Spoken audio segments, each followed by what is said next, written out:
বন্ধুরা, তোমরা সবাই তো জানো আমাদের সৌরজগতে মোট 8টা গ্রহ আছে, তাই তো? কিন্তু কি হবে যদি বলি আরও একটা গ্রহ আমাদের থেকে লুকিয়ে আছে?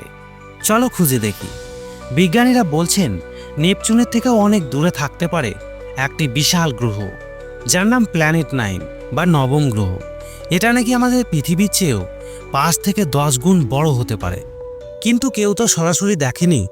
তাহলে আমরা কেন ভাবছি যে এমন একটা গ্রহ আছে? কারণটা খুব মজার।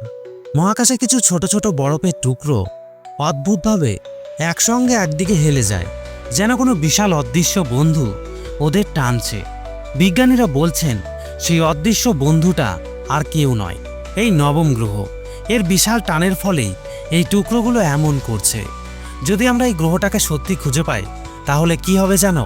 আমরা জানতে পারবো কিভাবে আমাদের সৌরজগৎ তৈরি হলো। এটা একটা বিশাল স্পেস পাজল যা আমরা সমাধান করতে পারবো। এখন বড় বড় টেলিস্কোপ দিয়ে চলছে খোঁজ। হয়তো খুব তাড়াতাড়ি এই গ্রহের ছবি দেখতে পাবো। আমি তো খুব এক্সাইটেড। তবে তোমাদের কি মনে হয়? কমেন্ট করে জানাও তোমাদের মতামত, আর চ্যানেলটাকে সাবস্ক্রাইব করে রাখো।